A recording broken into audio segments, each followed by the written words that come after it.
Hi, this is Suzette, the Marriage Warrior, with part 2 on the red flags that couples bring to me when they come into my office. And today I'm going to tell you how to heal them. So even though you're fighting, even in a crisis situation that you feel like you both are done with the relationship, and sometimes, guys, you are done. I mean, we have to assess love. If you've been in an old marriage or a marriage that has caused a ton of trauma, it may be best for your mental and emotional health to get out of the marriage. But because there's been so many offenses, and a lot of times those offenses are conducive to divorce. If there's cheating, or there's pornography, or there's, so much abuse of some sort, neglect is part of abuse as well. So depending on how much you've taken, how much counseling you've had, and nothing has occurred to heal, it just all depends on how much you think your own person can go through something.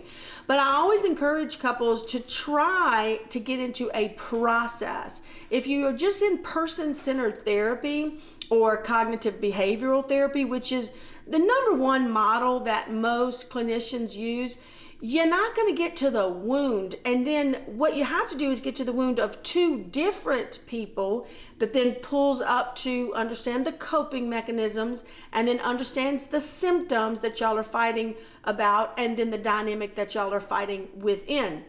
And so if you're just in a person-centered clinician's office, you're not going to get very far. You're going to get someone that is just nodding their head and agreeing and asking if you're understanding what the other person's saying, but you're never going to find out what the roots are, simply because it's the model in which the clinicians work from. It's a great model for some disorders. I haven't found that it's a great model for a crisis marriage, because we need direction in a crisis marriage. You need to know what is going on. Most of you are probably highly intelligent people and can figure out some of the surface issues, which are, parenting that you're fighting about, or finances that you're fighting about, or how you're going through an argument and being treated poorly.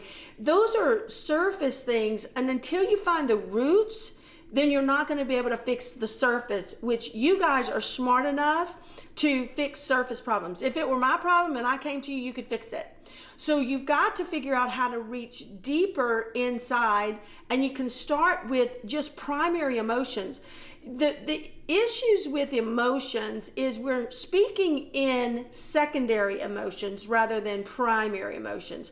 Secondary emotions are those emotions that I can see. I can see that you're depressed. I can see that you're sad. I can see that you're angry. I can see that you're happy. What the primary emotions are about is why. What is the emotion underneath the happy, the sad, the depressed, the angry?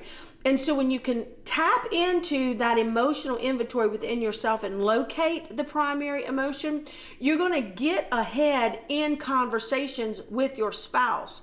Your spouse can't hear or see that you're just mad at them, because they're going to start feeling inadequate or rejected, because that's primary emotions they're feeling. They're not going to be able to express that, because our culture really hasn't talked a lot about how to express primary emotions. And so if they're not expressing it and they're just mad at you and you're mad at them, and y'all are using coping mechanisms of how you operate in anger, which may be some people stonewall and just, get power by giving you the silent treatment, which is the number one power source. And then the other person may be just raging or whatever. Those are coping mechanisms, because there's an emotion that is primary that has been hit, and we call that triggered by the argument of the surface issue, which might be discipline or finances or something like that you guys could solve alone without the dynamic. So you can start with learning your own primary emotions, which is the one that we cannot see. I cannot see that you're rejected. I cannot see that you feel betrayed. when you're angry. You see, you've got to go into that. And Marriage Warrior Institute does have an emotional inventory list that we help you guys figure out primary and secondary emotions, and we will attach some of that for any of you guys that want to look at that, the primary emotions and the differences, because once you learn how to locate the primary emotions within yourself, then you're able to speak them. That is the beginning of healing. If you like this content, please subscribe to the channel.